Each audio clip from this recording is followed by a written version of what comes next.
22nd day of April, 2024. We are in the Commissioner's Courtroom in the Rance County Courthouse. Please stand and join me for invocation. Please join me as I pray. As always, Father, we're thankful for the blessings of this day, for the rain you've given us, just for the great privilege of all of us here being able to reside in this great county and this great state and great country. You've blessed us in so many ways. And Lord, today the word that comes to mind is service. And your word reminds us that we best serve you when we serve others. And all of us here today, in one form or fashion, are exercising our duty as being a servant for these commissioners and the judge and serving the citizens of this county. Everyone here today is serving in a capacity because we're all trying to here today in particular that we'll talk about later, that we just pray that you bless his life for his 70 years of service to this county. And then we best serve again you when we serve each other, and he definitely models that service. And we just pray a blessing over these commissioners as they consider all the agenda items today, that every decision they make will be anointed by you and benefit the citizens of this county. Just in your name we pray. Amen. Amen. Please join me in the pledges. Pledge allegiance to the flag of the United States of America and to the republic for which it stands, one nation, under God, indivisible, with liberty and justice for all.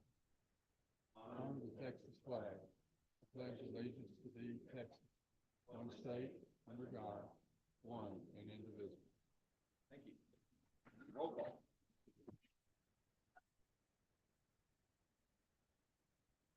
Here. Here.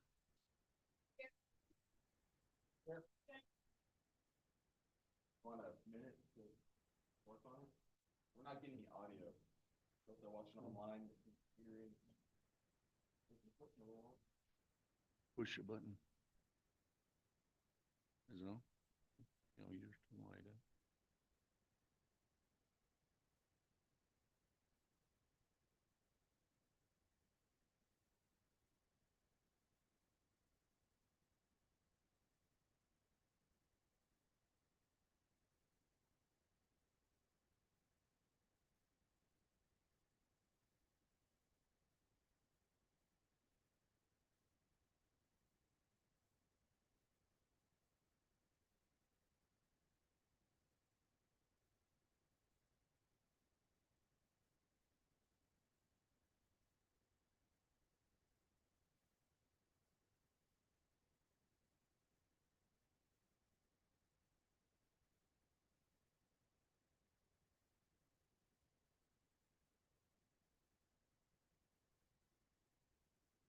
Move forward, Adelha, even though we don't have audio for the video. Oh.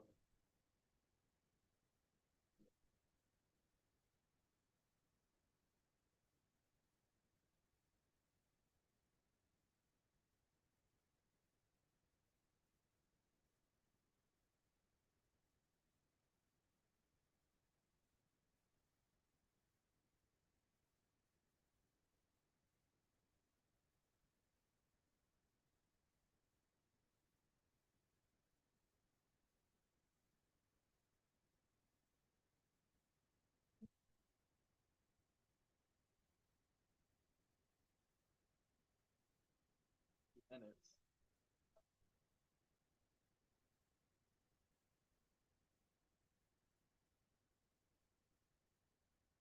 Go for it. We're going to move forward. All right. So moving forward, I am going to strike number 24 from the agenda. That one wasn't quite ready.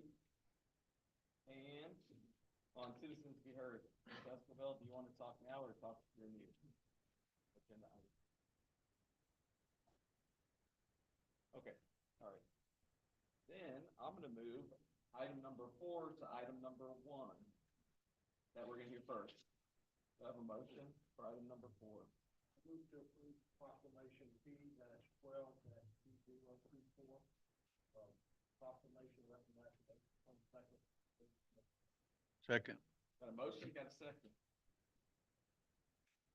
Emily's gonna read the proclamation.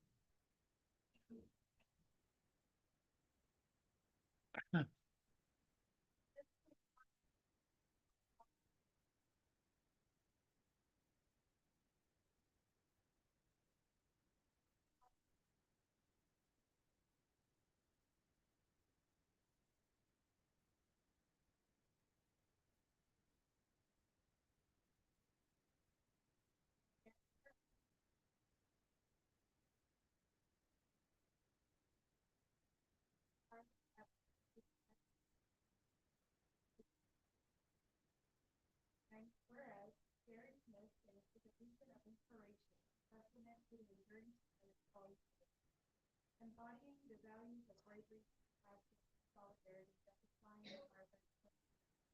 And whereas at 70 years of service, Gary Smith stands as one of the oldest firefighters in our nation, a living legend whose legacy will forever be etched. And whereas through his steadfast leadership, experience, and unwavering dedication to safety and well-being of others, Gary Smith has earned the admiration and respect of society. Now therefore let it be known that the Commissioners Court of Atlantic County hereby proclaims the 22nd day to be Gary Smith Day in Atlantic County, and hereby express our deepest appreciation and heartfelt gratitude to Gary Smith for 7 decades of exemplary service as a firefighter. We commend Gary Smith for unparalleled commitment to protecting the lives and property of our community, for his selflessness, acts of courage and heroism, and his enduring legacy of service to others. May this proclamation stand as a symbol of our enduring respect and admiration for Gary Smith, one of the longest serving and oldest firefighters in our country.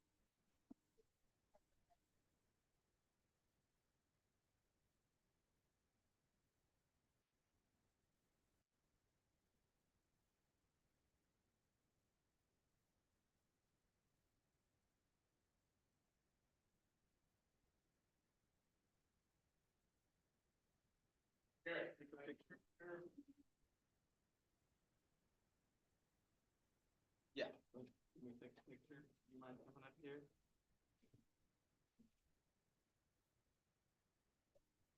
I'm sorry, let's do roll call. Gotta approve it. Aye. Aye. Aye, passes unanimously. Bring the whole crew up. Yeah, would the whole family like to come up here?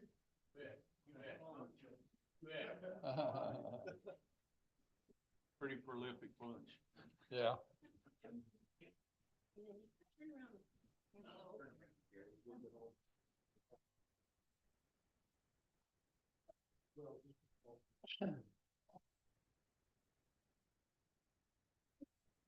Not all here.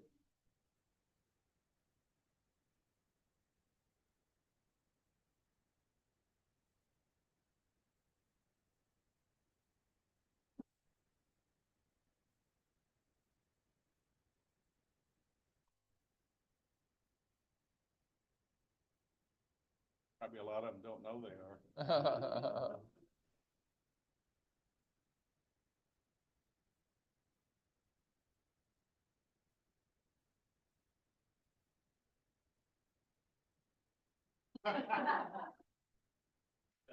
Yeah.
Morning, Rick. Good morning, guys. That's it, I'm sorry. Wait.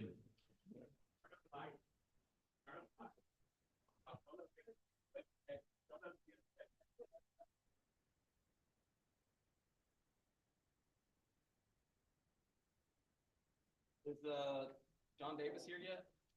Oh, you made it, all right. We're gonna move on, item number 1. Do I have a motion?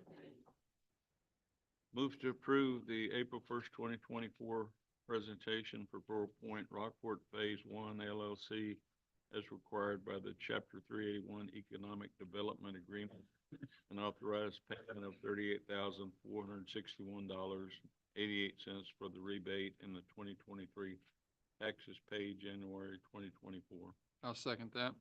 We've got a motion, we've got a second, we have, Mr. Davis to present. Good morning.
As was the purchase price.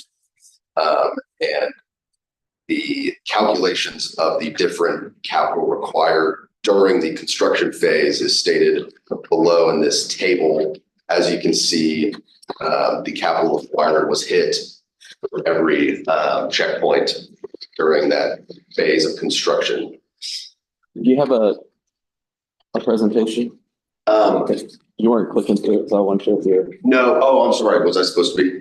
I don't think I have a presentation. There was a PowerPoint, I'm not sure. There was, I didn't know if I needed that just for, if I was doing it via Zoom or in person as well. It's basically stating everything that's in here, just with like some pictures and stuff.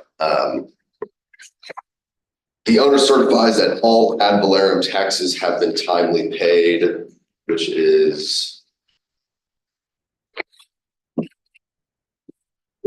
the $282,559.61. Those were paid timely and in full. Compliance with the county ordinances. The owner certifies that it is complied with all county ordinances. By local report, following the completion of the construction, when individual units are leased to the public, the agreement requires the owner to give preference and priority to local manufacturers, suppliers, contractors, and labor, except where not reasonably possible to do so at comparable terms or would result in substantial inconvenience or sacrifice operating efficiency. As construction was complete, all such contracts are in the name of Reef Holdings, a major national company that provides a substantial number of required services through its in-house capabilities and/or through its extensive buying power. As a result, the small number of services contracts needed to operate phase one have been awarded to regional or national companies where it would not be possible to do so with local companies at comparable terms. The exception to this is the Rockport-based alarm monitoring and cleaning companies that were awarded contracts. We also, 4 out of the 5 individuals are residents of Aransas County. And then lastly, we are required to have up-to-date commercial and liability insurance, and I have brought both of our certificates of liability insurance and evidence of commercial property insurance. So other than that, there's not any questions. That's all I have. Does the auditor have copies of those? I was just gonna ask Mr. Davis if he could furnish me Yes, ma'am. Or whenever. perfect. Or before we leave.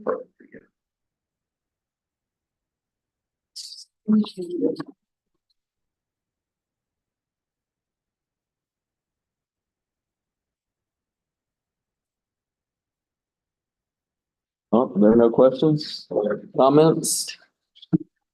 Okay. Commissioner Cheney. Commissioner Castaway. Commissioner Russo. Aye. Commissioner Dupnick. Aye. And Judge Catson. Aye, passes 5-0. Let's move on to item number 2.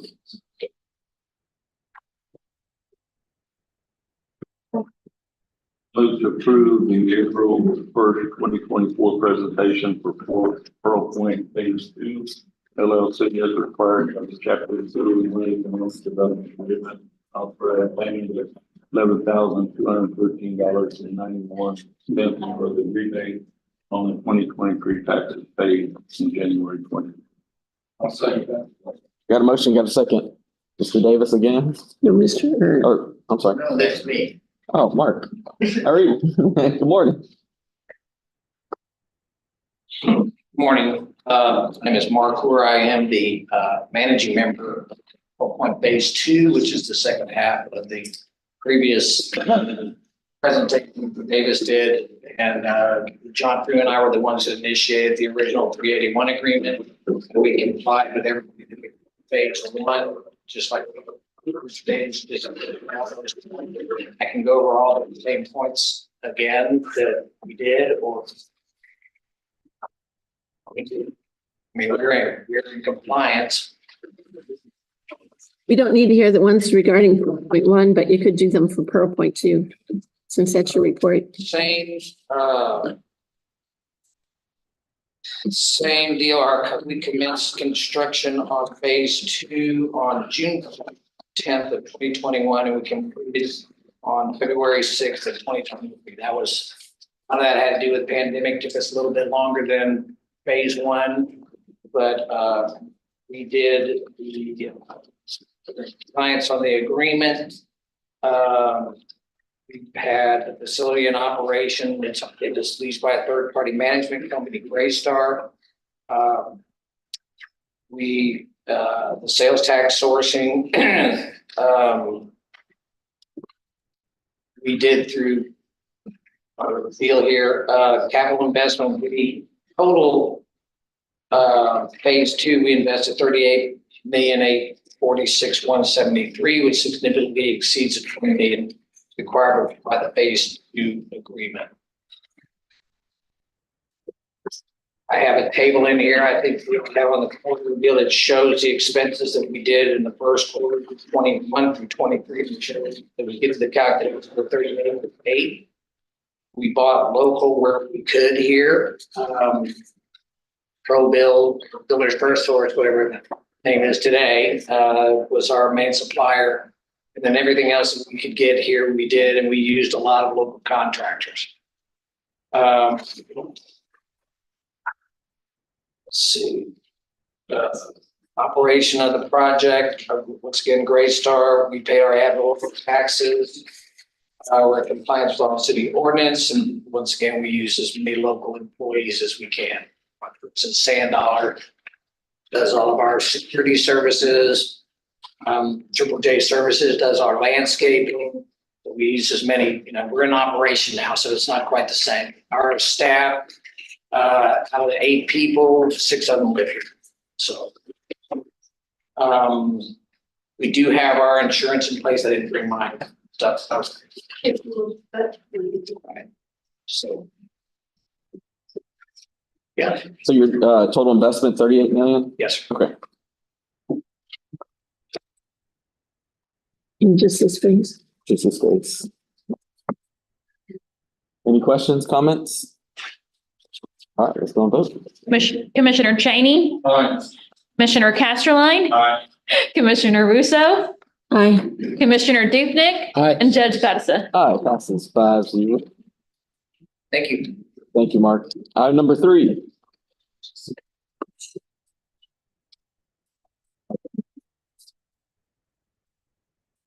I move to approve proclamation P -11 2024, a proclamation recognizing the month of May as National Preservation Month. I'll second that. I'm sorry, I think there was a correction to be made, Commissioner. A correction on this thing. We need to add, National History Preservation Month. I did not hear the history. I wondered about that. Oh, We there's should say National Historic Preservation Month. Between national and preservation history. Traditional. National History Preservation. Yeah. Let me just reread it. Discuss, approved proclamation P-11-2024. Proclamation recognizing the month of May as National Preservation, or National History Preservation Month. Okay, we did a read. Got a motion. Is there a second? Second. All right, we got a second. All right, recognizing the month of May as National History Preservation Month.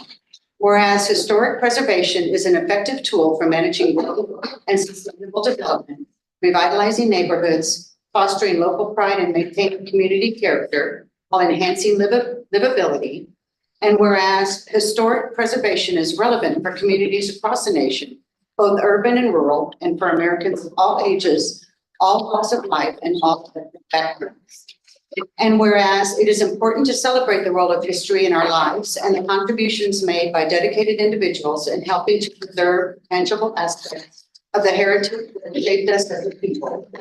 And whereas National History Preservation Month 2024 is co-sponsored by the Aransas County Historical Commission, the Aransas County Historical Society, the Friends of the History Center for Aransas County, and the National Trust for Preservation.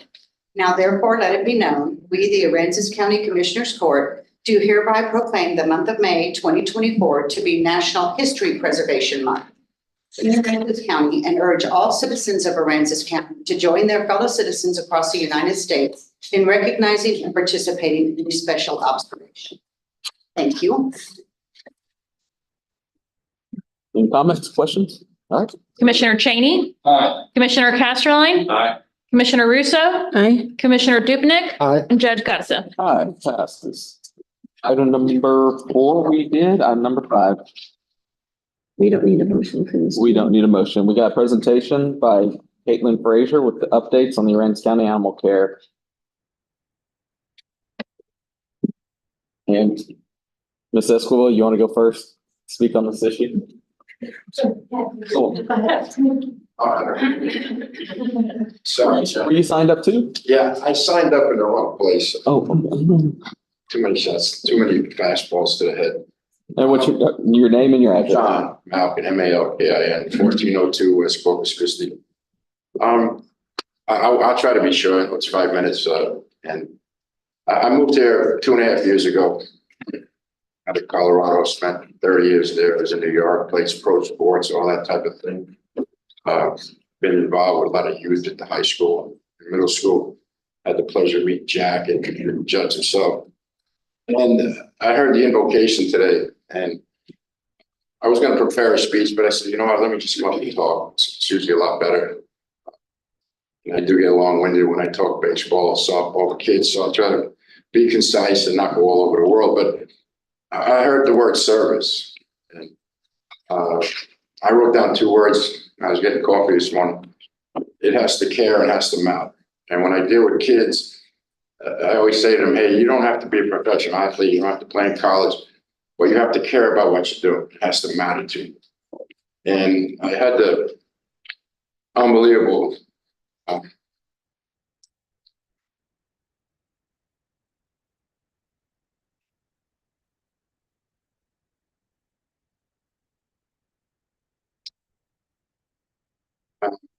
it's kind of hard because this young lady reminds me of my daughter. And she cares. And what she does matters. And I'm not going to judge on the spot. I know he just picked up a dog too. I picked up a couple of dogs. I sent one to my sister. I met Autumn even at the Rockport Humane. And then I met Caitlin over at the shelter. And as I said, I'm 64 years old. About 28 operations from sports. But I found at this point in my life, and you guys are a little younger than me, I think there's three words: service, care, and matter. And I know funding is hard. I know it's hard to find things. I hear about the courthouse and those type of things, roads and police, Sheriff Mills needs. But we don't have a dog problem or a pet problem. We have a people problem when it comes to those things. And so I can't tell you the respect I have for Caitlin. She's a young girl. She's in an environment. It's not like this. It's not air conditioned. It doesn't have the nice ambiance of an office. But what she does matters.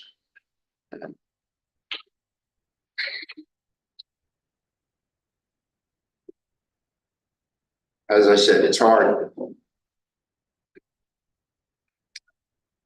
because I don't see my daughter enough.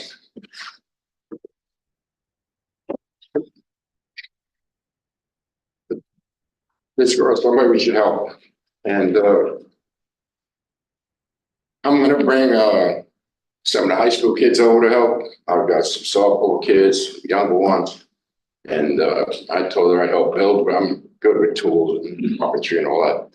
But as I said, I hope you guys just find a way to understand, and I know you do. It's just, it's not a pet problem. We have a people problem. We're going to have pet problems. We're going to have people problems that don't take care of them. And for her to do what she does is pretty amazing. That's all. Thanks, guys. Appreciate it, sir. Thank you. Ms. Escobedo? Good morning, Judge Garza, commissioners. I just wanted to kind of update y'all a little bit on the adoption event that we had this weekend. And it was exciting. We have been able to collaborate with the city of Aransas Pass about getting their mobile adoption unit over here so that we could keep dogs comfortable during these events at market days. We've had local businesses be stepping up to try to help us make that happen as well. And that's pretty exciting because I'm very excited to always support a local business. And so they're able to get in on that and give us some assistance during those events. And so this weekend we had 6 Aransas County dogs that we brought. City of Aransas Pass brought 3 of their own. And so of those 9, 8 of them found really good homes. It was a very exciting day. It was a record-breaking day for adoptions. We're going to have more of those. We have more of those in the work. But one of the things that I wanted to talk about was there's a lot of moving parts that come with those type of events, right? It's not just a one day going out and just giving dogs away. That's not what that is. It's 3 days of setup. It's 2 weeks of advertising to get the word out, to get the public to come in. It's a lot of moving parts. And that would not be possible without the help of Aransas County Animal Care. The crew that you have there right now, just being able to work with them one-on-one and see what's going on within that agency, the changes that are happening. I'm going to tell you right now, you could not have a better crew. Those ladies over there are all about it. Of course, public safety is always first and foremost, right? But then there's that other side that in the midst of doing public safety, you have animals that are coming in and at high numbers. like this man said earlier, it's a people issue, right? It's not the pet's problem. It's not the pet didn't do it. It's the ownership. And I think we all know that. But nonetheless, in the midst of public safety, they bring these animals in and then they look at them and they go, we have to find a place for them, right? And so that's where the real work comes in. That's where the adoption events have to happen. It's the setting up one day, the event that day, the breaking down the next day, and then also bringing in services throughout the community to try to fill the gap on prevention and pet retention and things like that. There's a lot of things that are in the work. I will tell you this, when I first stepped into this last summer in Animal Welfare Advisory Board, I had no idea what I was getting myself into, honestly. And it was just chaotic, and it was just, there was so much information to absorb. Caitlin came in and we're starting to see structure occur, right? And she's doing that with the assistance of her team members, the coworkers there. Ms. Cross is exceptional. She's got a lot of great ideas for a lot of programs to bring into the community. Of course, funding is always limited. There takes a lot of assistance there, volunteer work, people to come in and be willing to do that. But it is absolutely amazing to see them putting on their thinking caps and those wheels are turning and they're actively working to try to find a way to make animal care more productive and in the best interest of the public, but also in the best interest of those animals that are being brought in as well. And I am absolutely proud to be able to work side by side with them on these projects. I think they're doing a phenomenal job. The one thing that I would like to say is that there's things that they do that you don't get it from giving them a paycheck. It's got to be in the heart, right? They have to care. And so when I see the things that they talk about and the plans that they put into place, that comes from in the heart. And that's what we need. And I want to always show positive encouragement to them and keep them motivated and keep them moving forward, because like as somebody who runs a company, when morale's down, productivity's down. And so I always want to see them be successful and give them the positive reinforcement that they need to make sure that that happens. And I just ask that the public do the same as well and know that you have a phenomenal team working in Arapahoe County Animal Care to do right by the public, but also for the animals, the abandoned animals of the community. So thank you so much, Caitlin. I appreciate you and everybody that works at Aransas County Animal Care for what you do for the animals here. Thank you so much. Thank you. All right, Caitlin.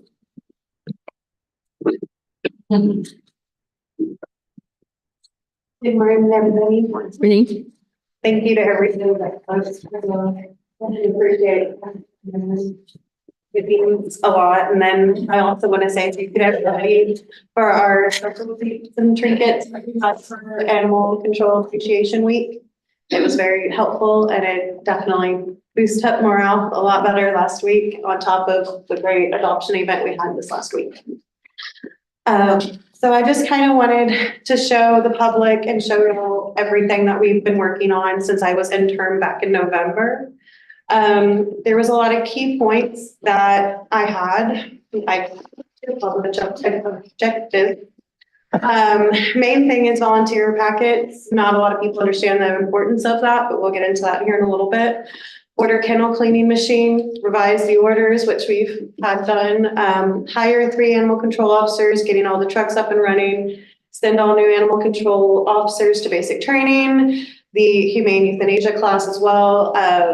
More adoption events, more out of shelter adoption events, community outreach, which is the biggest because you can't fix the people problem without reaching out to the community. If you want the people to be able to know what they need to do, you got to reach out to them as well. Start researching for grants, network for more dogs, cats with local and surrounding rescues, build a better relationship with the surrounding animal controls, and try to get into the ACISB to provide them more information and safety, because they're our future America. If we want better in the future, they have to know better when they're adults. So getting to them will stop a lot in the future. So the volunteer packets, it's really important to have these because anybody that passes through that front door that's not a Aransas County employee, it can be potentially liability stressful. They could slip while we're cleaning kennels. We do have dogs that, yes, you can walk it, doesn't mean that it's gonna be okay right after, because they are scared, they are learning. So, when I took internship in November, there wasn't packets done yet. And now I can say that every volunteer that is there right now does have that volunteer packet. It is included importance for transports, because if anything were to happen, if the dog breaks out of the kennel or the cat gets out of that kennel, that's a liability. So we really stress to getting those done. The kennel cleaning machine has made a world of difference with the sanitizing part of it. It stops the transmission from kennel to kennel. We're able to alleviate having to take care of sick animals with having this kennel. Now, it does take more time because there is more step and protocol that takes. So ACOs have stepped up as well to try to help our kennel techs, because it does take a lot more time, but it makes a world of difference. The Aransas County orders, as we had brought up, have been done. It's definitely made stricter punishment for animal cases, which we've had our first case just this last week. Makes more owners more responsible. I did talk to the city manager of the city of Rockport to try to help them with their orders or ordinances. Haven't really heard back, but I have good hope that it will get changed and some of the aspects. And then I have tried reaching out to the town of Fulton to help them with theirs too. So it can be a little bit more cohesive, since we do have an interlocal agreement with them. Caitlin, I would also mention that one of the Fulton town reps is here, so maybe you can visit with her afterwards, right, Laura? All right. Okay, go ahead. Thank you. We did hire 3 animal control officers. That's Officer Lopez, Officer Head, and Officer Kerr. Those are my field officers that you'll see. You'll also see Officer Losberg, who's still with us from last year. She's officially been with us a year this month. We have me and Officer Cross training them as best as we can, but we are trying to send them adequately to as many trainings as possible, but at the same time, being able to keep going on these calls and keeping adequate staff. We've been training them on the shelter duties, the field operations. We also have, the reason I wanted to get those orders done is I didn't want officers to learn the past orders before these new orders. So now they are all up to date on the new orders and are able to make sure those are being upheld.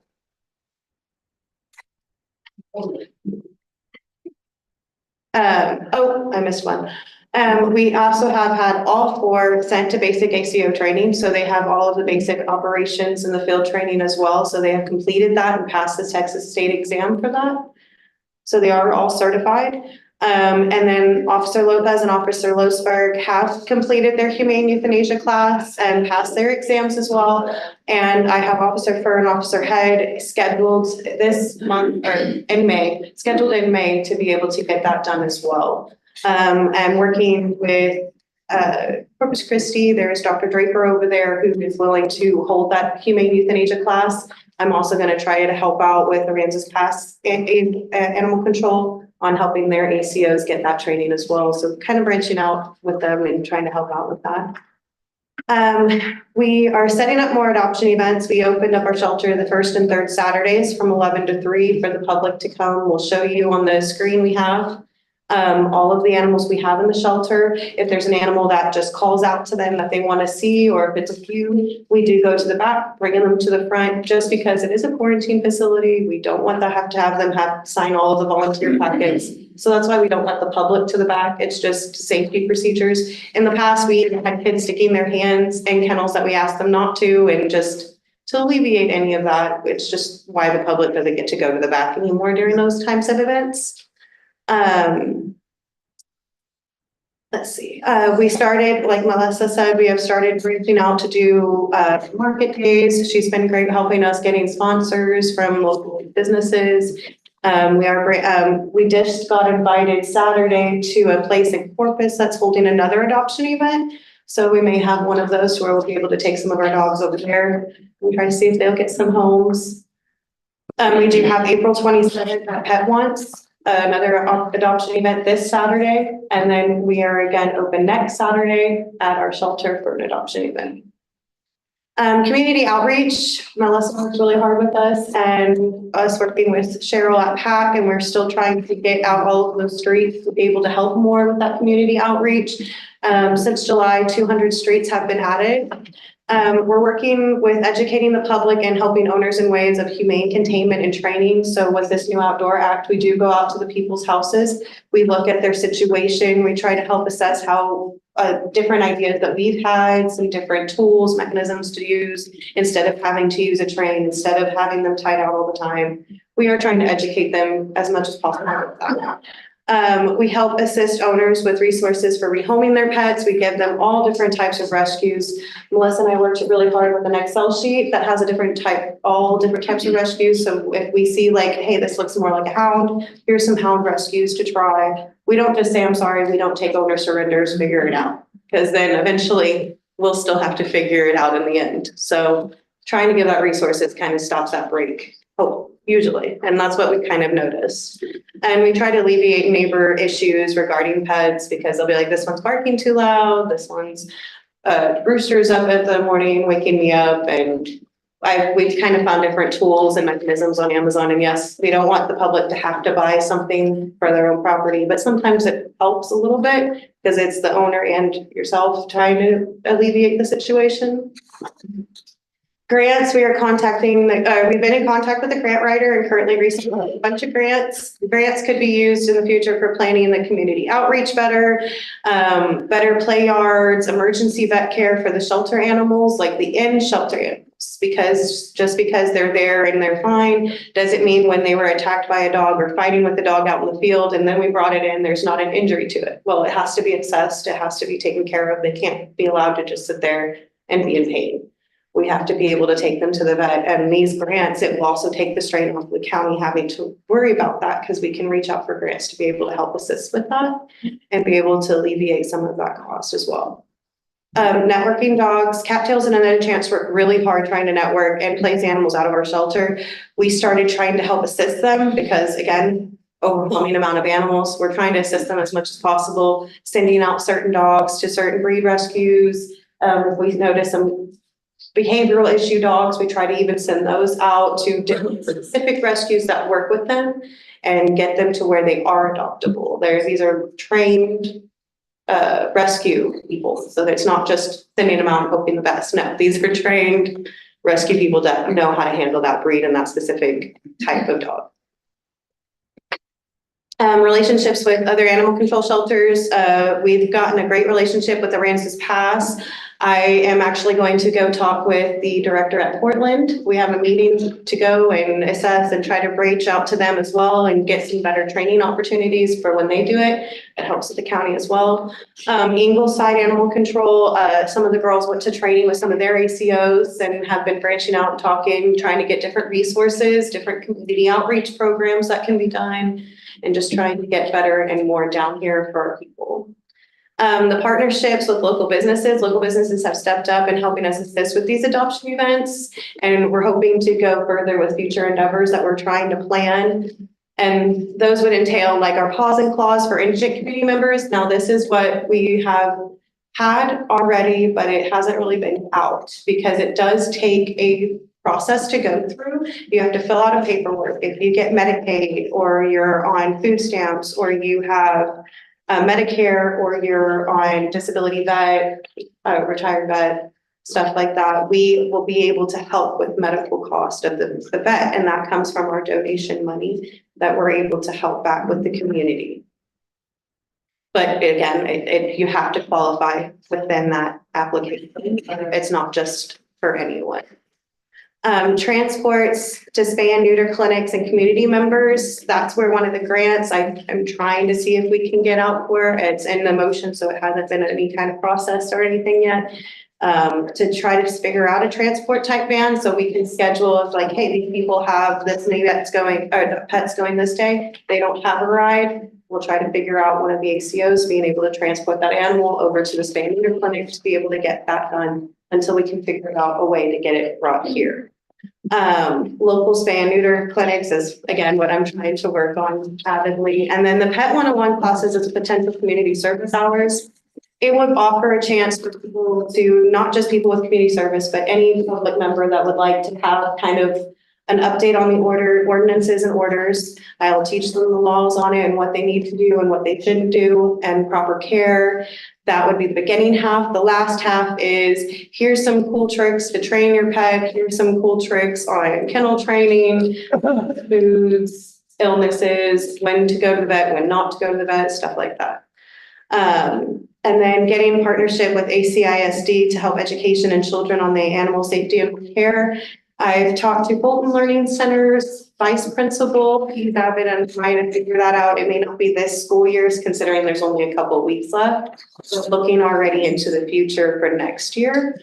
I've been trying to I got with the high school principal last year, and it's something that we're still trying to figure out. We're thinking about the wood shop kids being able to do a project for the dogs, build some dog houses for these indigent people who need them, stuff like that, just making it to where it's something honorable and fun for them. And then stats for 2023, this was last year, we wrote 199 citations and we had 8 cruelty cases. Total animals brought in 2023 was 892, and the total animals that left the shelter was 896, which there was previous dogs from the previous year that were able to get out in that time frame. There was 519 rescued, 143 reclaimed, adopted 129, dead on arrival, which the animal was called in deceased on the road. We do go pick those up and dispose of them. Died in shelter 23. That was when we had that horrible case of either it was distemper or parvo. It acted within 24 hours. You couldn't get them to the vet fast enough. By the time they showed symptoms, they died a couple hours later. Caitlin, what's the difference between rescued and adopted? Rescued, that is transferred from Another Chance, and Cattails have actually transferred them to other rescues, no kill facilities, as well as where we transferred to where Humane Society pulled dogs, and we transferred those animals to the rescue as well. Okay, thank you. You're welcome. Escaped, which mostly is feral cats. Again, those are very hard to house. That's why we only have 4 feral cat houses, because it has a proper containment inside. So when you're cleaning them, there's no way for them to escape. They can be properly cared for. And they're also given a nice hideaway spot. So we understand the public gets frustrated. We want all these cats gone. Until we can figure out better space and more movement on that part, we can only do 1 cat per location per week as we have space. Euthanized was 23, fostered was 35, returned to owner 3, and released to wild. I will say for the euthanized, I want to say there was 3 of them that were for actual aggressive dogs. They were light cases that the owner surrendered. They were not nice animals. We didn't really have a choice at that moment for public safety. The other ones were very sick, very injured, and near death by the time we received them. So it was more just for the humane part of it, so they weren't sitting there suffering. And then so far with 2024, we already have 30 citations and 1 cruelty case. And already being at April, we have 193 animals brought in and 188 animals left shelter so far.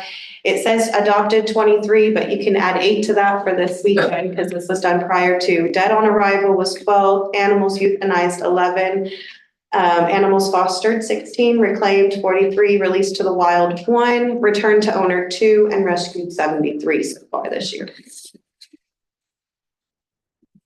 And I'm sorry, I'm trying to do this as fast. I know I'm past my time.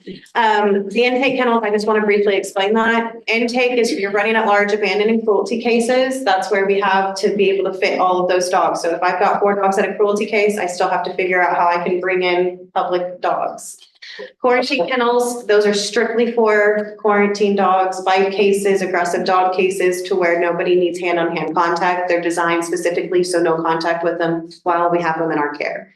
Assist kennels is your police assist, which is a person getting arrested and has a dog, DUI, has a dog in their car, or they just get incarcerated due to a warrant, stuff like that. We have to care for those animals until we can figure out if they're going to come get it, family come get it, or they decided to release the dog to us so we can do a rehome. EMS assists some of the emergency. The hospital has nobody to care for it. We care for it until they can find means because we do understand those emergencies happen. And then died, a person passed away, their animals are left, nobody wants it. We have no other choice. We can't leave that animal there. Rescue row, these are dogs waiting that have been tagged by another chance or another rescue, just leaving for transport. Our parvo bank is very, very small, just tiny puppies, small dogs. It's usually just until the puppies are big enough to move to another kennel and has all their shots to keep the sickness down. And then we do have a heartworm house. These dogs are taken care of by another chance. Another chance does the treatment. They pay for all of that. The only time that we count it in our numbers is if we have to anticipate it coming back within 60 to 80 days. If they decide that when they take that animal to the heartworm house that they want it transferred to their rescue, then it's off of our numbers. It's just, we show it's on property, so we know who's on property. And this is kind of just a brief setup. The top is the adoption, the right, the intake. All that red is quarantine kennels. You have your parvo bank, heartworm house, rescue row on the right hand. And we only have 2 assist kennels for those police dogs. So we do try to figure out something with them immediately because we don't have many for them. All right. Good job, Caitlin. Thank you. Thank you. No action required, it's just a presentation. Thanks, Caitlin. All right, take a motion for the consent agenda. I move to approve the consent agenda. Second. Got a motion, got a second, and I want to tell you about a couple of donations. We got a donation to the Aransas County Public Library. Oh, I'm sorry, this is us donating. Oh, I'm sorry. We got a donation to our library from the Friends of the Aransas County Public Library for their ongoing book sale. And then we got a donation from Stillwater Band for blankets and towels valued at $150 to our animal care facility. Well, Commissioner Cheney, Aye. Commissioner Casterline, Aye. Commissioner Russo, Aye. Commissioner Dupnick, Aye. Judge Garza. all right, passes 5-0. Item number 12. Well, is Iris here? If Iris isn't here, I'm gonna go and strike item number 12 from the agenda. Item number 13. Move to approve the Rockport Center for the Arts report for the first quarter of 2024. I'll second that. Got a motion, got a second. Good morning, Lou. Good morning, Judge, Commissioners. Pleasure to address the court. Presentation up there. This 70+ page presentation, I'm not going to go through it because I know your time is limited. We have more important things to look at this morning, but I did want to touch upon the result of the quarter. The 72+ page presentation is reflective of all of the activities that we worked on during January to March to promote tourism and create economic development for the county. Can we jump to that? Oh yeah, Colin just set it all up so that I can just jump from the slides that I'm actually going to talk about.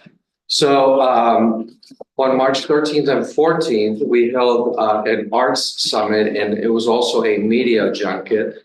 And we had 135 visitors. Total heads and beds for that event were 58. And see that tourism from 75+ miles was about 25% of those participants.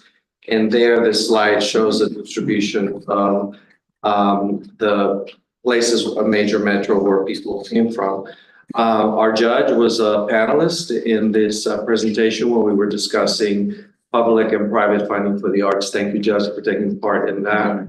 One of the things I want to remark upon is that on March 13th, we had members of the press visit us from different locations to write stories, not only about the conference center, but about what is happening with the arts in Rockport. You cannot build a tourism destination in the state of Texas or anywhere in the United States without the arts. And we wanted to impress upon them the significant activity that is happening in our county, thanks to the support we received from the county through hot funds, but also through the city as far as the arts is concerned.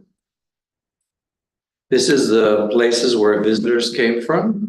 You can see the different counties across the state of Texas. We also had one visitor from the state of New York who was a presenter. And now we're going to talk about the highlights of tourism activities for the Rockport Center for the Arts. I encourage you to look at those two sections in green on the right top, and you can see that through the quarter we had 9,300 visitors, and that generated a total of almost 7,000 heads and beds. We also show you a distribution of where we spend the majority of our advertising dollars. Is always around major metro, mainly Austin, Dallas, Houston, and San Antonio. You can see that distribution. 17% of our visitors came from those markets.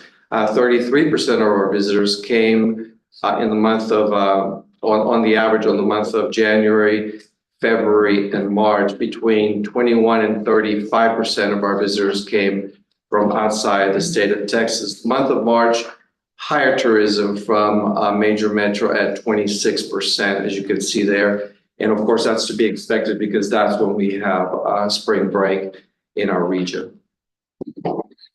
And this is where people came from. I visited our two-story building at Rockport Center for the Arts. A lot of counties all across Texas, just about every single state in the union, except Hawaii and a few states, South Carolina, I think, and a couple of states in the East Coast.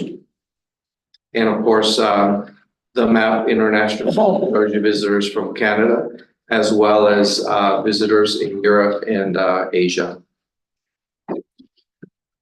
This is a really interesting slide. So this is the key tourism indicators. You can see that we're looking at January through March. You can see in January, visitors from Texas, out of state, and local. So we're just drawing a comparison here as to where the tourism visitation is coming from. And then on the right-hand side graphic, you see the percentage of visitors. Of course, we're looking at the orange graph. That is the key indicator, is like, are people coming from areas beyond 75 plus miles, which tells us the potential for heads and beds. And you can see that for January, February, and March, we're doing a lot better as compared to January, February, and March of last year, which is the blue graphic. So we're trending up, a good sign. Now we're going to look at the Rock. We had a total of, I think it says 781 visitors to the Rock for rental activities or other events. You can see that we had a very low month in January, but it picked up in February and into March. We had tourism from 75 plus miles was 3% in January, 41% in February, and 11% in March. We did have a banquet that brought in a lot of people that generate a lot of heads and beds. It was a Glassworthy banquet. You can see that 12% of those guests stayed in our area hotels. And now the Rock also hosted a partnership with the Aransas County Council on Aging, the Rockport Clay Expo, also known as the Bountiful Bowl Fair. We had 360 guests. Of those guests, those generated a total of 1,596 heads and beds. In other words, people coming to our area and staying obviously more than one night. And here is the visitation maps from the United States and the state of Texas for the Rockport Clay Expo. All right, and this is how we spent the hotel occupancy taxes that we received from Aransas County. You can see that our total request for 2024 is $40,000. We have to date received $16,767. We, through the first quarter, had spent $8,624, giving us a variance of $8,100. And primarily, we spent $350 in advertising, $30,077 for the art festival, and which is coming up in July. And then the exhibitions, we spent $2,800. And then in the performing arts, which is underwritten by Aransas County. Thank you very much. I know some of you have come to our concerts, $2,400. I like to show this slide because we want you to understand that, yes, the Art Center is a huge operation. It costs a lot of money to run the many activities that we have there. However, we only use hot funds on advertising for what we call the general class in our budget. And those are our administrative expenses year to date, January through March, about almost $200,000 from a budget of about almost $2 million. So we are at 17% through the first quarter of our expenditure budget. Commissioner Dubnik, this one's for you. You requested, I don't know if you remember, I give you a slide similar to this, and I hope that it satisfies your request. We wanted to show you a quarterly visitor impact comparison quarter to quarter and also the heads and beds. So the first set of bars on the left, you can't see it, but it says first quarter of 2023. And then you have second quarter 2023. And then you have third quarter of 23 and then fourth quarter of 23. And finally, this quarter, the last quarter, which is first quarter of 2024 on the right. And then the one on the very far right is a total. It's taken the last 4 quarters. I'm showing you 5 quarters down there, but it's taken the last 4 quarters, including January through March of 2024, and adding everything up. As you can see in the first quarter, just to compare, of 2023, we had about a total of, it gives you there's several bars, and it's different attendance and visitation. One is for the conference center, one is for the art center, and one is for special events. And then the one on the far right, on the orange one, totals all of those 3. So I want you to look at just the orange or yellow bar graph, and then the blue one that's right next to it on the right. If you look at the last total 4 quarters, you see that we are almost reaching 50,000 visitors to all of the activities that we host at the Rock, the Art Center, whether it's the Art Festival or any of the other special events. And then on the far right, you have the total heads and beds calculations, which exceeds 50,000 people in those 4 quarters. This is to say that, we are definitely trending up if you compare the first quarter of 23 to the first quarter of 2024. Thank you. Did I give you the answer you wanted last time? Yes, sir. Thank you. And that's my presentation. I'll entertain any questions from the commissioners. You have 20 seconds left. You have 20 seconds left. I can go over the other side. You're good. I appreciate it. Thank you so much for your report. Thank you, Luis. Very well done, Luis. Commissioner Cheney, Aye. Commissioner Casterline, Aye.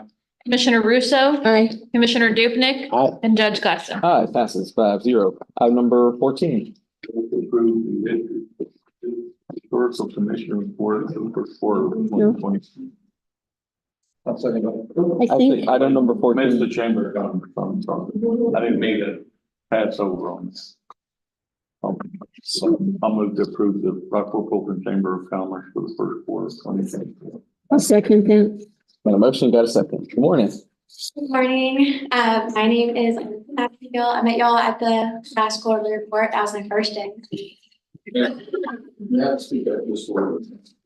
Yeah, the mic's not working. Oh, mic's not working. Okay. My name is Alyssa Massengill. I'm the new tourism coordinator for the Rockport Fulton Chamber of Commerce.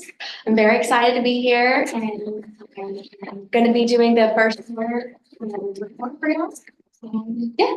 And I guess before we start, do y'all have any questions? We might have questions at the end. Go ahead with. Okay. Thanks, Alyssa. Okay. So first I want to go over, in March, we started off on our billboard ad campaign. I kind of put a map and then where it posted the billboards. Helen Thompson Media, we're working with them, and they placed them to where they're going down south and we're going towards like our area. So they're kind of pinpointed there. We have Austin, Corpus Christi, Dallas, 2 in Houston, and in San Antonio. I actually seen one of them in real life, and it was so cool and beautiful. So I was really excited about that. Okay, and then a couple of ads we have digitally are going to be, we actually were winners of the Coastal Living Best Places to Live in 2024. So we are very proud about that. Rockport was nominated out of 10 and we won. And so, yeah. And then we have the San Antonio report. We were in there for March, and we have a few coming along as well. We kind of went with the families just because we had spring break coming. So we really wanted them to bring their families here for spring break. And then, of course, for Texas, from January to March, we were featured on the best Texas road trips feature. So we're right there, front page. If you go down, you'll see Rockport Fulton there. And we actually, starting today, we were nominated for the USA Today Best Beaches in Texas. So at 12 noon, please vote for Rockport Fulton to be one of the best beaches in Texas. And then just a kind of few things to go over. We have I am a guest of the Aransas Pathways. And the few things we have going on is we actually nominated our chair and vice chair, which is Rich Connell and Pam Stranahan. And then we have, what we're trying to do is QR codes to be put in the hotel rooms around Rockport Fulton to kind of go over our pathway sites and kind of events that are going on within Rockport Fulton. And then we actually are working with Texas Volksport Association, which is TVA. They're coming in November, and it's basically people who are walkers, and we're going to be hosting 2 walks per day, hopefully, and trying to get them around the Aransas area and get them into our Aransas Pathway Trails. And then a couple of other things is our attractions committee. We now meet quarterly. We were meeting monthly, but our next meeting will be May 9th. So we'll be kind of getting together, discussing all of our events coming up and revamping those. And then marketing promotions. Right now I am going through and putting our events and everything like that on like Texas Tropical Trail, festivalsnet.com, Texas Highways, and everything. And then social media, we are posting regularly for like our Texas Maritime Museum lecture series, Oyster Fest, the Clay Expo, Chocolate Crawl.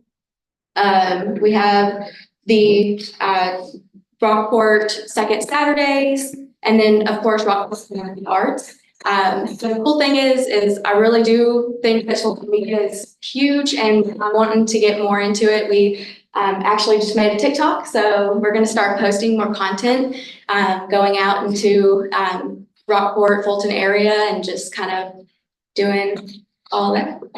Fun. And then, so we're working with our visitor center. We make goodie bags for, with information for Rockport Fulton, what to do, what to see. So we made over 440 bags for Red Cross event, the book festival, the Rockport Fulton Book Festival, and then a wedding that was held here, and then the Fulton Oaks Park. And then, of course, we have our meal mob, which is basically every month we'll go and we will just have everybody in the community to eat at these restaurants that are within our community. So our last quarter, we had Blackbeard's, the Fulton Irish Pub, and then Wild Prawn. And they were all really great turnouts, and it was a lot of fun.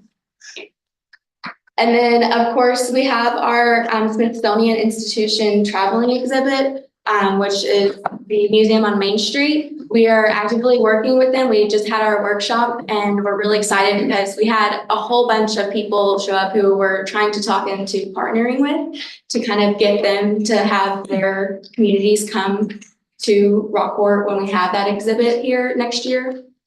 We had Port Aransas, Galveston, Refugio, Taft, Beeville, Goliad, and Palacios show up. So that was really exciting to have all those communities come and want to be a part of this. And then right now we are partnering with like the Center of the Arts and the Fulton venues to kind of bring people to those certain venues around town. So it feels great. We're actively utilizing those venues for like Business Expo. And then we were working with the Rock for, of course, Hummingbird. We have that already approved from them. So we're really excited about that.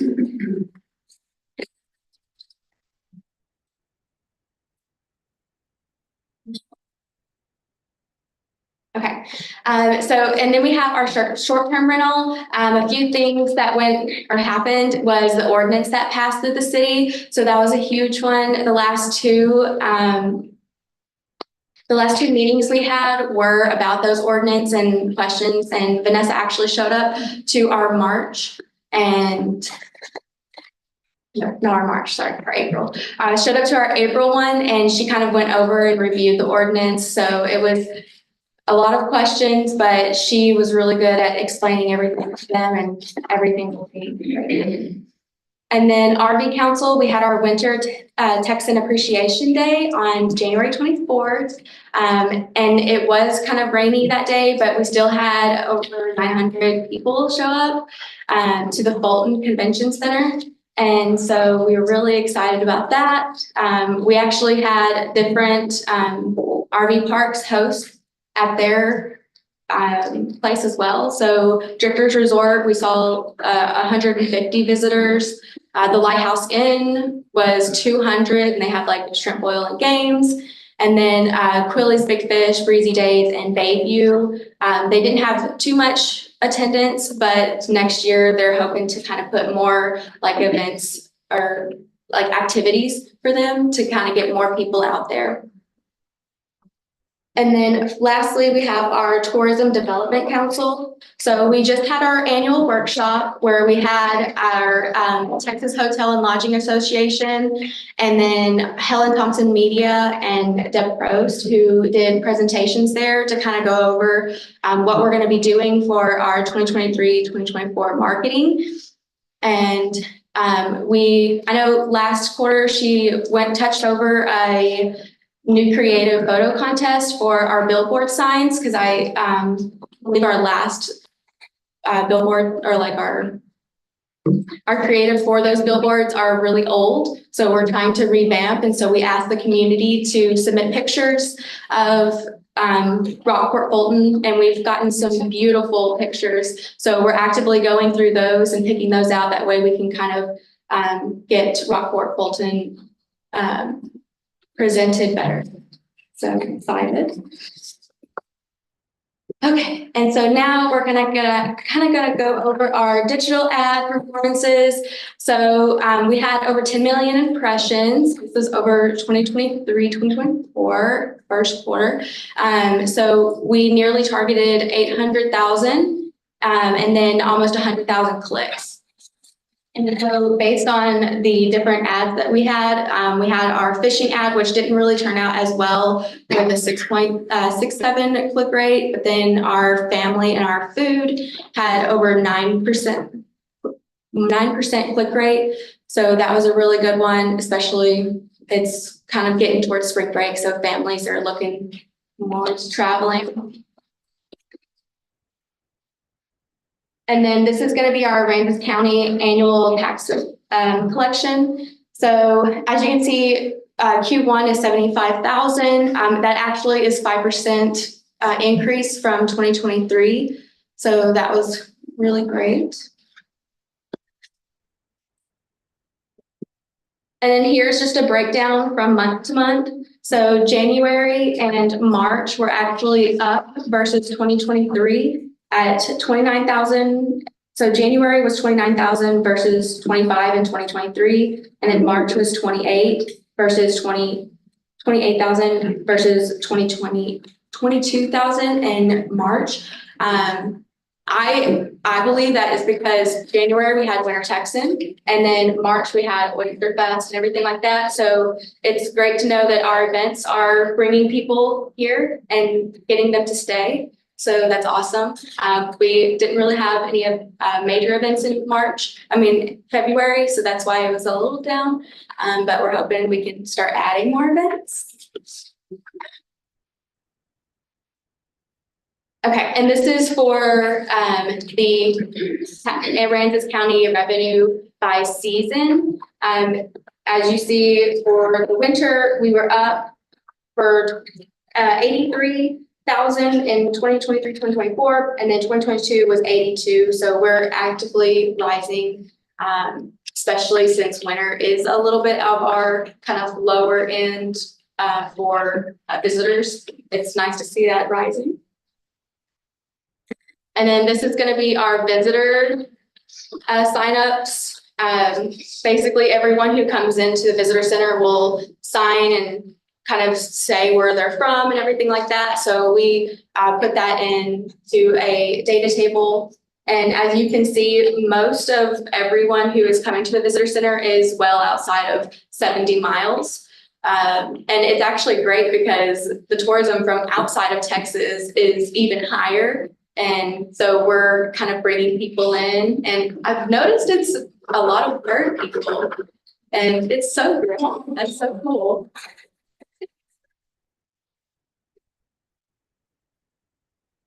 Okay, and then lastly, we have our hotel rooms. This is going to be Q4 2023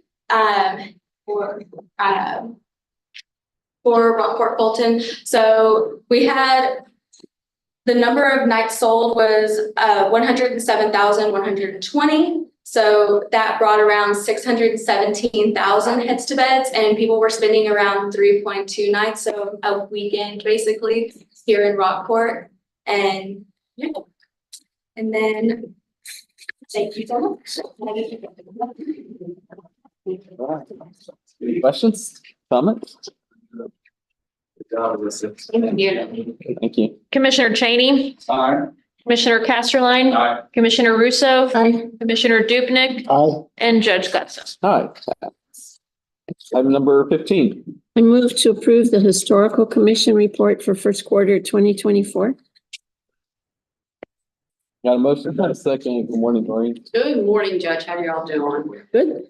I don't know. Just waiting for the slides. Bottom line, so sorry. No, that's okay. I'll try and keep this really short. Bottom line is we are now in our spending season. So this is a little light. This is just for the first quarter. I attended the conference, the Texas Historical Commission Real Places Conference, which was very beneficial. See if I can go to the next slide. Just so y'all know, we got we've heard about the museum on Main Street, so I'm not going to belabor that point. We are very involved in that. I did attend a Pathways Steering Committee as well. We did a cemetery stroll where I was trying to recruit commissioners because we are at our minimum on the historical commission. There are a minimum 7. So I've gotten 2 and possibly 3 new commissioners that are going to get involved, new citizens getting involved, which I think is a really good thing. I was approached at Real Places about getting a Main Street program here, and I've already contacted Jennifer Day about that. So there'll be more coming, but there's an associate program coming in June. So hopefully you'll hear more about that. And then we did attend the ribbon cutting for the Klein building, the marker for the Klein building, all the markers that we've got 4 in foundry status right now, and they're all behind the timeline. So I have no idea when we're going to get markers. And then to date, we've got at least 150 historical photos in our software program uploaded. And once we get everything going, we hope to get that online. And I took a meeting this weekend that I'm extremely excited about from a guy that will be moving here. And he does a digital media. Yeah, he owns a digital media a nonprofit, company, and he wants to help us get the county into the digital media age. And he called it something about, I don't know, basically, I don't know what it's called, but it's an adaptive program where you put your cell phone up to like the ocean or the big trees 150 years. If we have a picture of it 150 years ago, it'll show what it looked like 150 years ago. And like he told me, what he hopes to do is to get, to get us into that digital age so the 20-somethings would come visit Rock. So more on that too. I'm extremely excited about that one. And then of course we're continuing the marker research. So hopefully that was brief enough. Any questions? Thank you. Maureen. Yeah, I just wanted to keep that really brief. Thank you. Thank you. Commissioner Cheney, Aye. Commissioner Casterline, Aye. Commissioner Russo, Aye. Commissioner Dupnick, Aye. and Judge Garza. Aye, passes. Item number 16. I move to approve a request for a variance to minimum funds required by the county for newly subdivided lots or replat 126 North Walker, 134 North. Second. That motion makes second. Morning, Cat. Good morning. So since I have 3 variance requests, I just want to briefly touch on, anytime a property owner wishes to subdivide their lot in a way that varies from what the county has adopted, they can request that variance from the Commissioners Court. In order for them to receive staff recommendation that the variance be granted, that replat request has to meet all the state minimum standards, and the variance request cannot conflict with what the local requirement is intended to do, which can be summed up as being safely developable and safely accessible. All new lots that's safely developable, safely accessible. The first request, this is for 126 North Walker and 134 North Walker Road. The request is to have a 32-foot frontage for one of the lots. One property owner, it's 2 neighbors. One would like to purchase a portion of his neighbor's property, and in order to do so, would leave the neighbor with a 34-foot frontage driveway. The reason staff believes this would be not conflict with any of the county's requirements is this is not a change in use. The neighbor has lived there and does not intend to develop it further, and just wishes to sell the property to his next door neighbor. And it is a single family home. It would not create newly trafficked, heavily dense lots. But it meets all the state requirements and does not conflict with the requirement from the county. Any questions about this one? So one of the lots is going to sell off a portion, so because if you add those 2, it comes to just slightly over 4 acres. Yes, ma'am. So they're just going to sell off enough to let the other person have 2 acres. And that road is not really a real road. It's not anything the county's maintaining. The driveway? Walker Road. Walker Road is a county maintained road. But the 134 North Walker, that it will continue to be a driveway for his use. He just won't have 50 feet. Correct. On it. Yes, ma'am.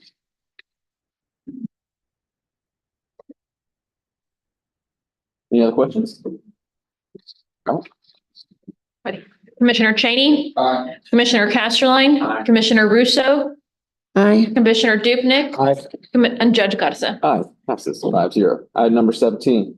I move to approve a request for variance on county setback requirements for replat of 549 and 551 Forest Oak Lane. Second. That motion, you have a second. Morning. This variance request is pretty standard in Holiday Beach. One of the reasons why that we have a county standard is for fire setbacks in the area where we have a active property owners association that enforces setbacks as well. We feel it's within the property owner's rights to request this variance. It will give them approximately 5,000 square feet of buildable area, while keeping in line with the separation standards that the setbacks the county has adopted intends. So my question, are 4 lots being combined into 1 lot? Yes, ma'am.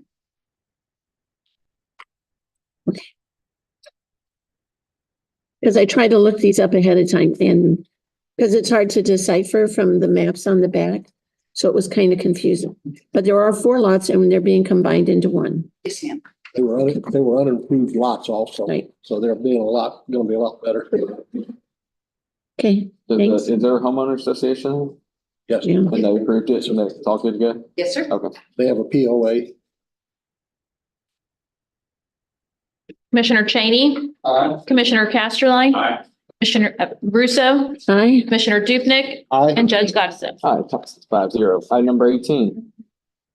All right, last one. Please approve the request for a variance on requirements that all newly subdivided lots run a paved roadway for replat of 162 Edwards Drive. Got a motion? Second. And I've got a second. What's about this one? This one is to subdivide as an acre out of an existing lot. It meets all the state requirements, and the property owner is actually here today. If they'll have any specific questions, they have improved that. Heather Drive is what we call a paper street. It was platted, but it was never adopted for improvement and maintenance.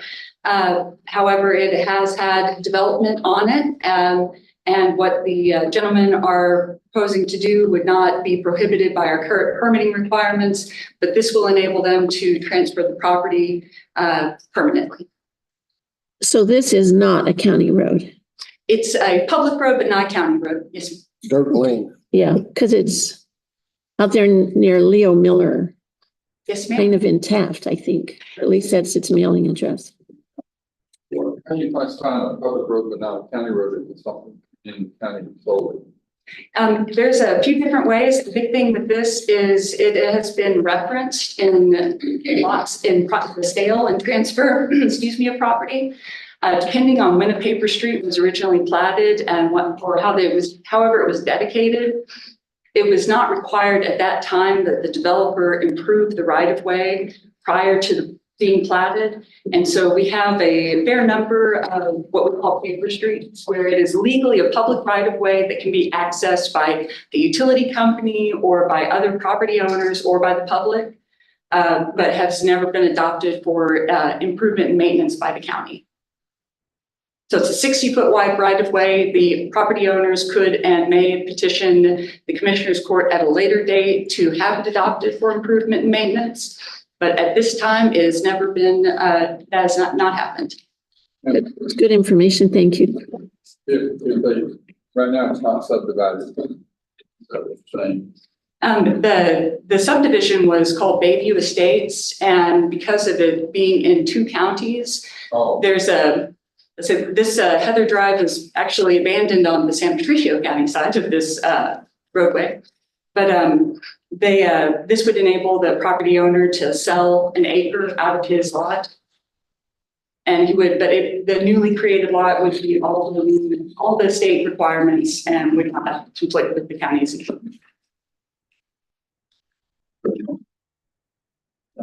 I think problem, I do think that maybe you should do some review. Seems like a lot of variances to me for one meeting. So I think you should really start reviewing some of our stuff and maybe suggest some changes in what we have in the ordinances. We really tried to stay away from any flag lots for any kind of maintenance. And I know I've had numerous requests for flag lots and county lots. My knowledge we've never been, I can't recall one. Most of it's because they're not wide enough, but we just kind of stayed away from flag lots. I think that would, I don't think that's really a flag lot because, flag lot usually comes behind some other one. This one is very bad. Okay, so this, see, that's right here. This is what they're gonna do. This is as it exists. This is what they're gonna do. Normally, when you call a flag lot, it's a lot behind a lot. Yeah. With just the driveway. But we have turned down, where they've been, 1, 2, 3, 4, 5, 6, or something like that, where it's been like, turned down mainly. We use the term flag lot, but it's mainly been an issue with non-power one. So, yeah, this is a 60 foot. Yeah, well, 60 foot on the reason why I consider it. I agree with you, you can't find that. It's inside, and we've got to start looking at stuff.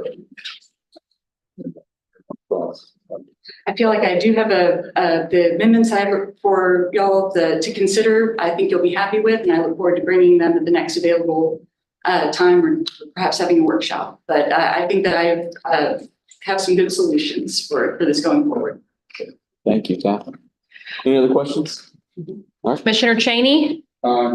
Commissioner Casterline? Aye. Commissioner Russo? Aye. Commissioner Dupnick? Aye. And Judge Garza. Aye, passes 5-0. Item number 19. I move to approve authorizing the county judge to sign amendment number 4 to the Bay Shore Drive Erosion Mitigation TCEQ Restore Act, subrecipient reimbursement contract number 582-21-22184, in order to extend the expiration date from April 30th, 2024 to December 31st, 2025. There will be $0 impact. Second. Got a motion, got a second. This is only to extend the contract to the end of December of 25. This is to allow TCEQ and us to get all the paperwork done. The construction itself will be complete long before that, but to get all the paperwork needs to be complete, we need the extension. All right. Commissioner Cheney? Aye. Commissioner Casterline? Aye. Commissioner Russo? Aye. Commissioner Dupnick? Aye. Judge Garza. Aye, passes 5-0. Item number 20. Move to approve a proposal from COFILE to include mold remediation for the remaining documents, books, boxes that were not part of the plan preservation, image, and indexing services for a quote of $5,118.65. Allows county building to sign the necessary document. I'll second that. Got a motion, got a second. Do you have any questions? I only have a question, and it might be for the auditor. What fund is going to pay for this service? I looked that up. It's 403-470. It's out of my miscellaneous, which my miscellaneous has $350, so that doesn't cover it. So we're gonna try to adjust budget so that it doesn't come out of general fund. But with the move and additional expenses, Right. I don't know what else is gonna happen. Okay, thank you. Thank you. Commissioner Cheney? Commissioner Casterline? Aye. Commissioner Russo? Aye. Commissioner Dupnick? Aye. Judge Garza. Aye, passes. Item number 21. Okay, today will be the day, I'm sorry. I move to approve the proposal from the Monroe County Clerk transition and contract format on maintaining all statutory requirements. Texas Government Code 551.021. The minutes will be, minutes will exclude notations. There's already motions, amendments, table items, and vote items. Minutes will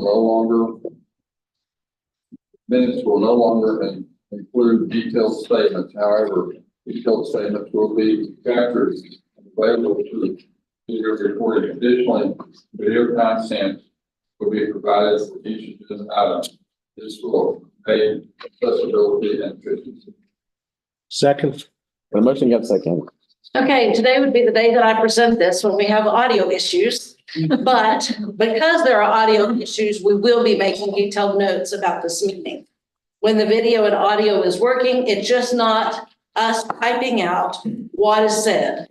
There'll be a video timestamp on the minutes so that people can go to that video. Appreciate your sample pages here. Yeah, that was very helpful. The Texas Government Code 551.021, the minutes must state the subject of deliberation, indicate the vote, order, decisions, and other actions. All those will be included on the minutes that can be printed.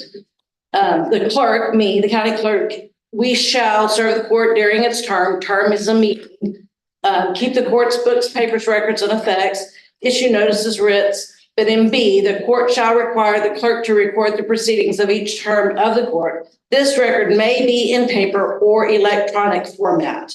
That changed about 2.5 years ago to accept electronic formats. My question, Missy, in the case of an event like today where the audio doesn't work, then we'll just revert to written minutes. That's okay. I will still include the video timestamp because some of it is going to be audible because of the Colin setting up the new speakers. It will not be clear, so we will completely type those out like we have been. Okay. And then in the Texas Government Code 551.022, minutes and recordings of an open meeting are public record and shall be available for the public inspection. That is going to be done on our website. That's where they already are, and it will continue to be there. And by the way, we've been recording with video since I believe January 21. And this is the first time we have had major audio issues. This is Cal, and that the record may be in paper or electronic format again. Oops, I went too far. So this is what it looked like in the past with lots of typing of what was said and who said it. Obviously, that will happen again today. This is the proposed. So we won't be typing everything that's said when the audio is working, but we will show that video timestamp. So if you want to go hear details about that particular item, you can go to the video, which is on the webpage, and Colin's going to show that in just a moment, and pull it over to that time and then see that item. And it continues on all the way through there. This is a shot of the webpage, and Colin's going to pull it up to show you how you go there. You're going to go to the Aransas County webpage, hover over departments, and then click on Commissioner's Court, and then the minutes, agenda, and videos are all there. I will tell you that hopefully by the end of June, we will have a new system. It's through Tyler. It is something that was part of our package when we went to Tyler Eagle, which is what we have our official public records through. On that one, it's going to improve this process even more, because when you go to the minutes, it's going to have the video timestamp icon, so you don't have to go back to the video to see it. You'll be able to click it from there. And each packet item, all the attachments will be attached to that particular item. So if you wanted to see the packet, you wouldn't have to go through between 200 and 400 pages, which is the average number of pages that we scan in every single Commissioner's Court meeting. It's very hard to find that particular item, and the new system will help improve that. Colin's gonna jump in here. Yeah.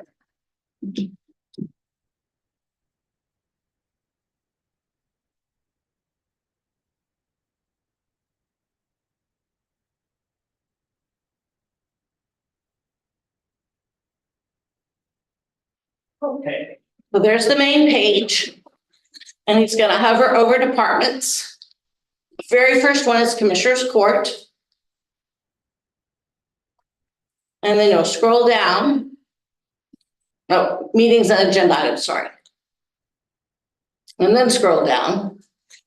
And there's all the meetings. And every meeting, I believe since about 2018 is on there. The videos are all there starting, I believe it's January of 21. So you have the agenda, the minutes, the video, it's all right there. All of your packet items. It's available 24/7 to anyone. Anybody can print off there. make a copy of the video if they choose, which covers our public viewing and the right to their copy of any of that.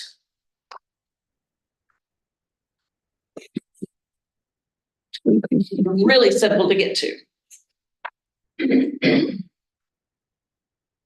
Any questions? What's the cost?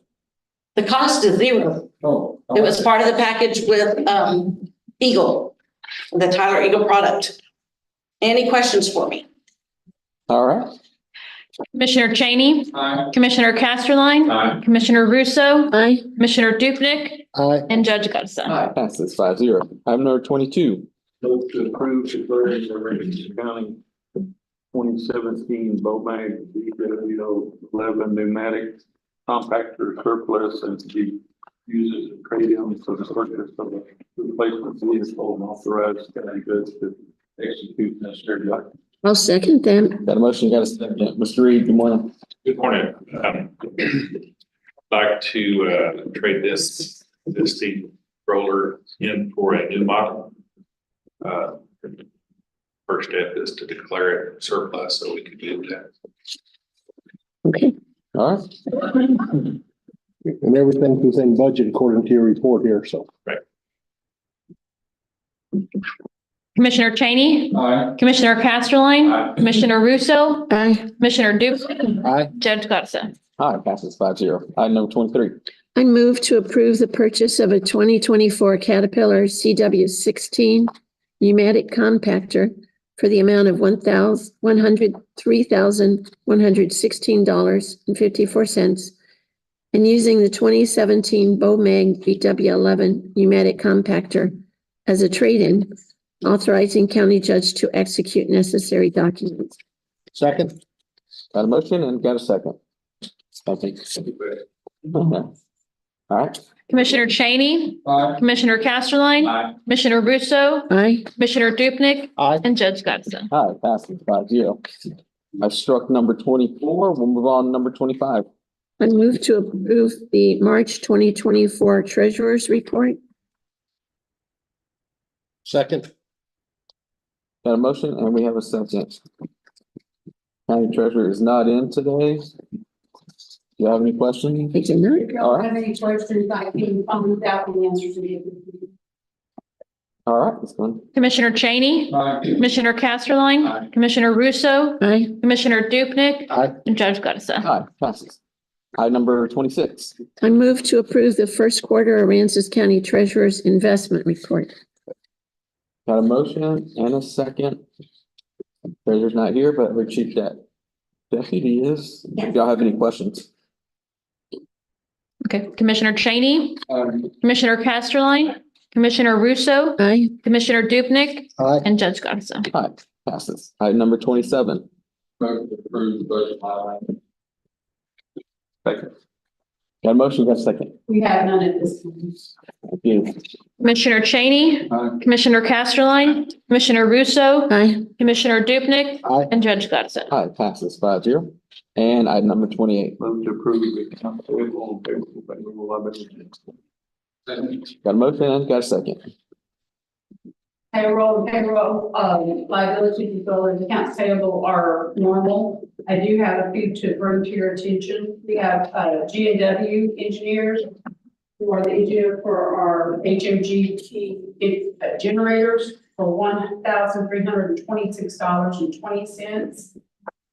Invoices for Mott McDonald for the Bay Shore TCEQ project of $4,008.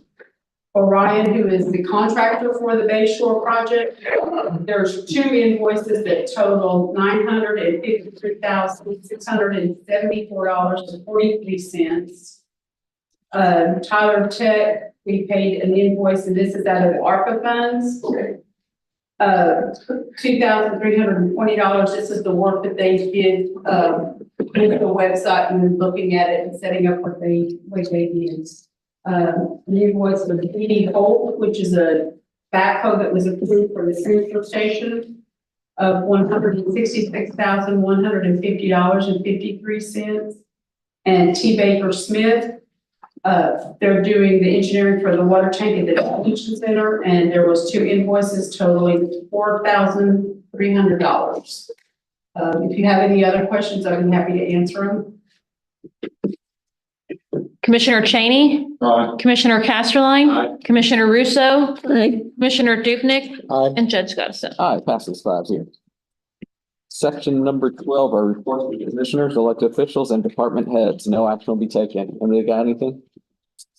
Renee, were you going to mention something about Saturday's events?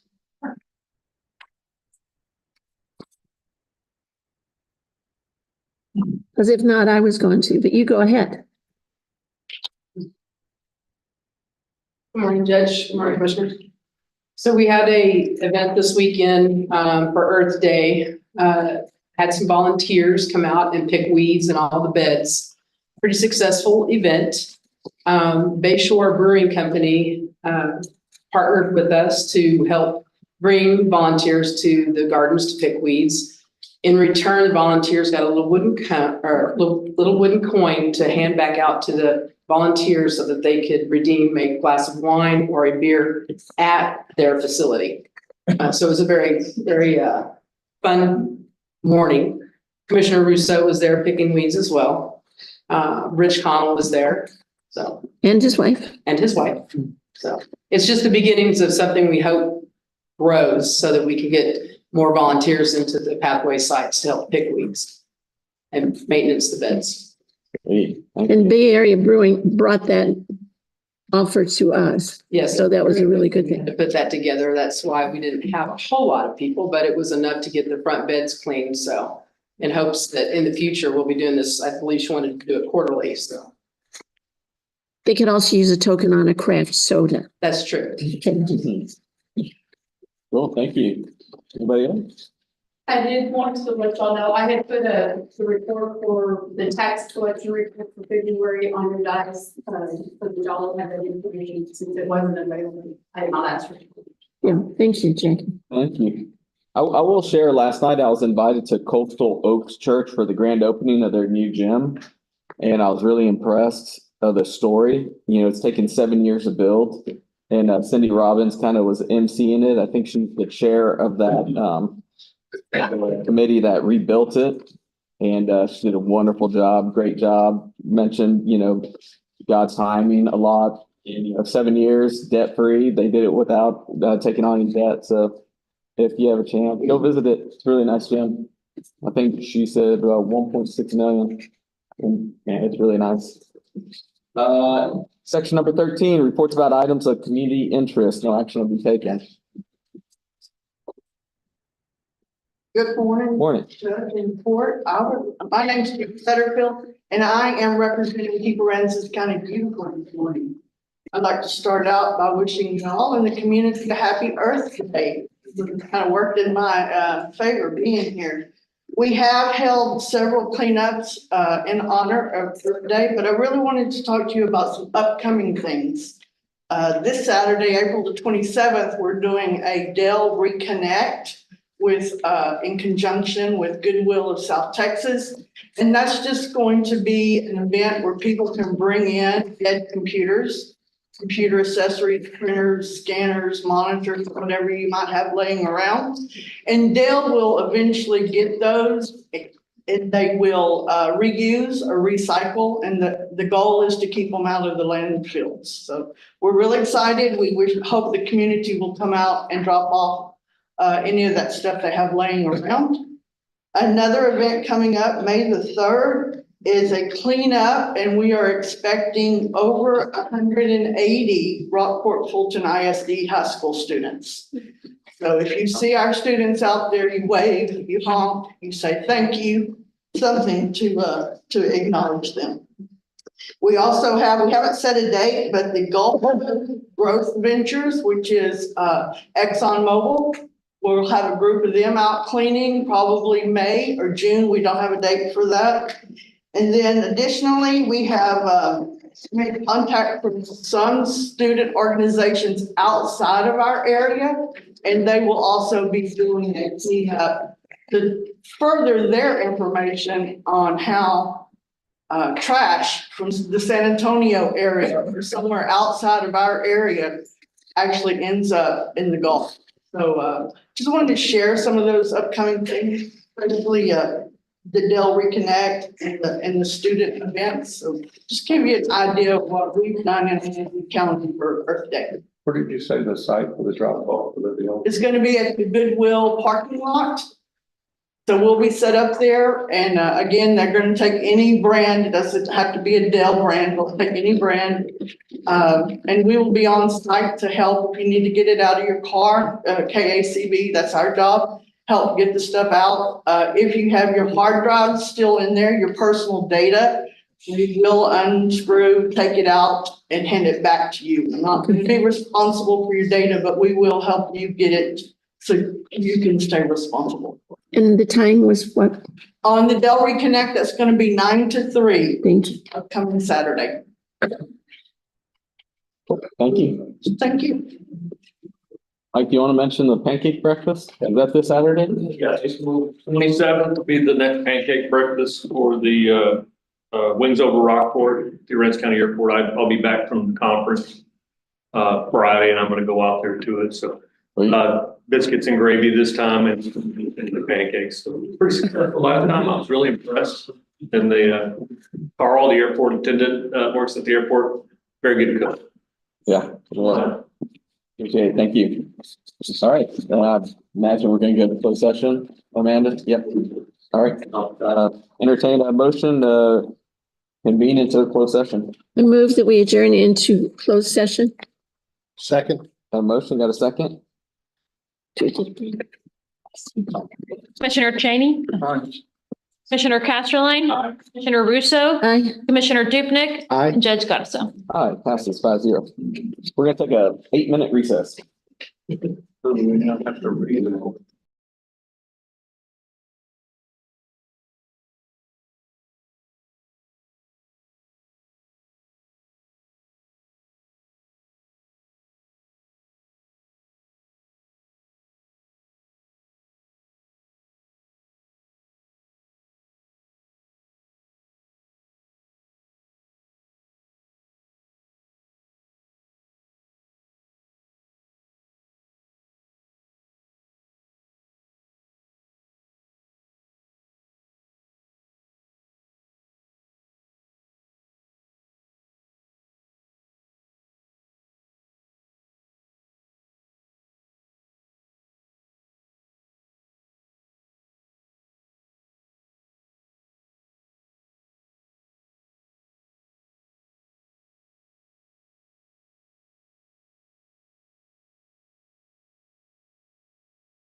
We're gonna go ahead and have a motion to reconvene.